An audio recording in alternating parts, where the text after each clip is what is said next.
Netflix has been releasing original series that have been global hits, but has also delved their hands into anime, greenlighting many series, some perhaps worth watching more than others. So in today's video, I am going to give you my top 5 Netflix original anime. Now, what makes it a Netflix original? All of them are exclusive to Netflix, and some of them were funded by Netflix to anime studios to create. If you are unsure an anime on Netflix is a Netflix original, Netflix will make it abundantly clear that it is. Before I get into the list, do not forget to like this video and subscribe to my channel for more anime content. I start off my list with an anime called Violet Evergarden. Now, the story takes place after a great war and follows our main character, Violet Evergarden, who was raised as a tool in order to fight in this war. While she survived the war, she was severely maimed and hospitalised. As just mentioned, Violet was raised as a tool, and like a tool, lacked any emotion, such as empathy, joy, sadness, anything you can think of, Violet was void of. During the series, she tries to understand her feelings and explores and learns how to feel emotions. Violet eventually finds work as what is called an auto-memory doll. This job is a typewriter who conveys the customer's emotions that they want to say to a loved one. Obviously, this is a job that Violet at the start of the show is 100% not suited for. This does not create a good mix, at least not at the start. It is, however, about the journey she takes that follows the understanding of her own emotions. The series is more episodic, but following Violet, we see the evolution of what it means to be human. Violet witnesses the emotions of other people. By witnessing this, she understands more, she grows more. Her hands are mechanical, but her heart is not. Her personal development is beautiful. To discover passion, love, sadness and every other emotion you can think of is heartwarming and heartbreaking at the same time. If you want an anime that tugs on your heartstrings, this certainly will do so. The next anime you may have heard of. After all, it is based on one of the most hyped games of the decade. Yes, I am talking about the anime Cyberpunk Edgerunners. This anime takes the world of Cyberpunk, which is a dystopian city called Night City. We follow the main character David, who aims to achieve his mother's dream of making it to the very top. But right away, David's life is completely turned upside down by an accident involving a street gang. One thing led to another, and David is introduced to the world of Edgerunners thanks to a group of outlaws that he eventually associates himself with. So what makes this anime so good that is on this list? Quite a few things.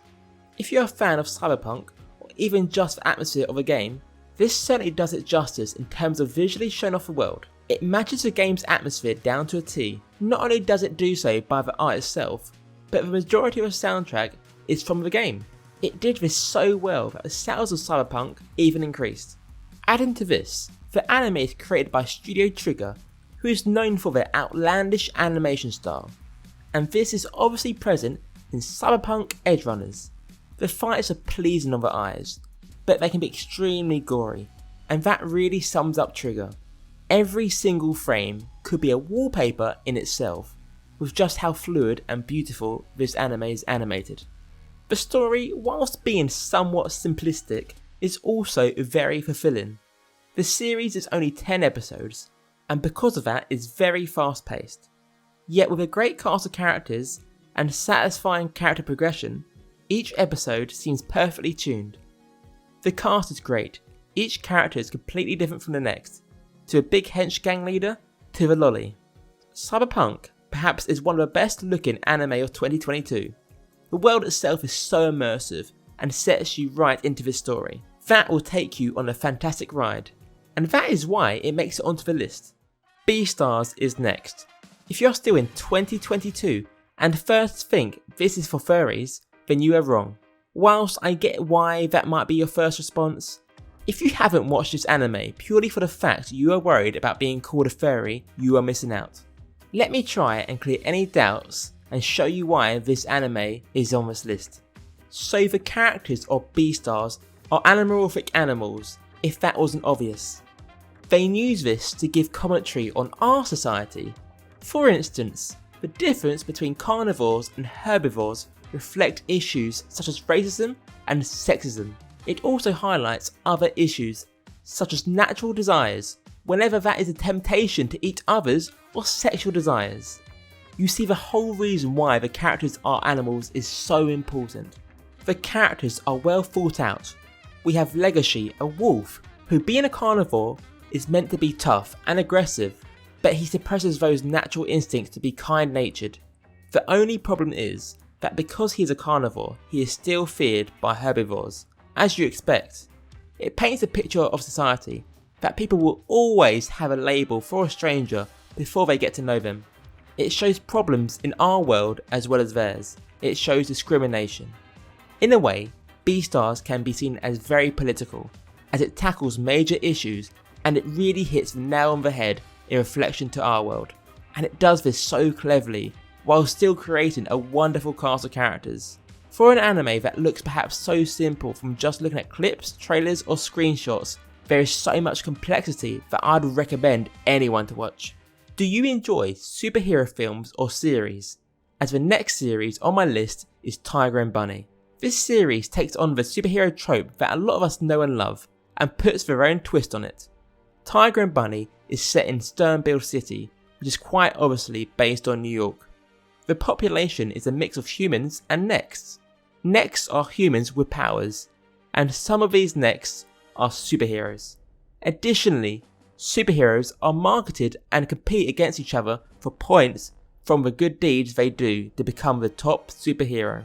The anime follows the lives of the superheroes, and whilst it does show the hero side, it is much more heavily focused on the personal lives of the heroes. It builds relationships between the main cast, as well as shows the difficulties of being a hero. Speaking of the cast, the characters are probably the strong point of the show. They are diverse from age, gender and sexuality, and because each character is given plenty of screen time, the cast can shine and truly develop rather than being token characters. The series tackles many problems that society faces by having Nexts and humans live together. Prejudice is a main theme in the series, with Nexts being looked down upon as they are different. This is tackled in multiple ways throughout the season, and is something not many modern hero shows tackle.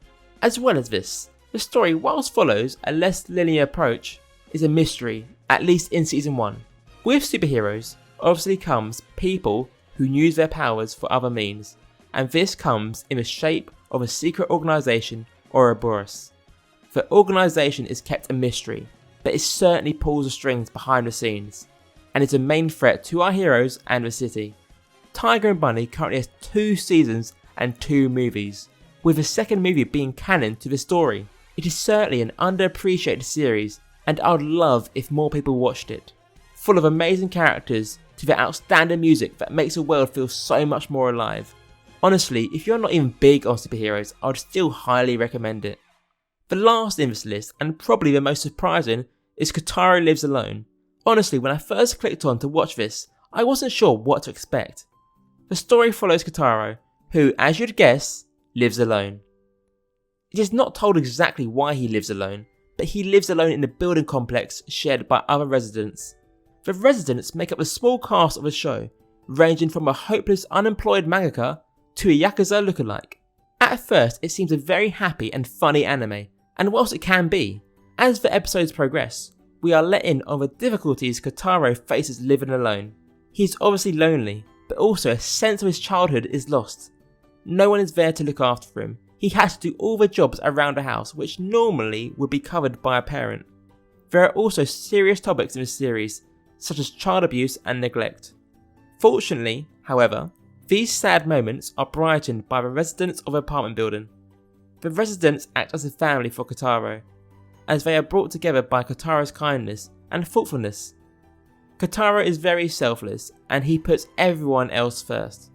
His mannerisms are cute and funny. Kotaro feels like an old man trapped in a child's body at times, and this is because how he has to live and the responsibility he has taken for himself. This can create unique scenarios.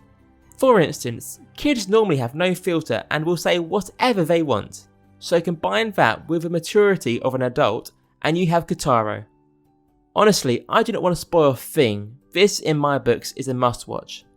Whilst I do say this series can be sad, this is a truly heartwarming anime.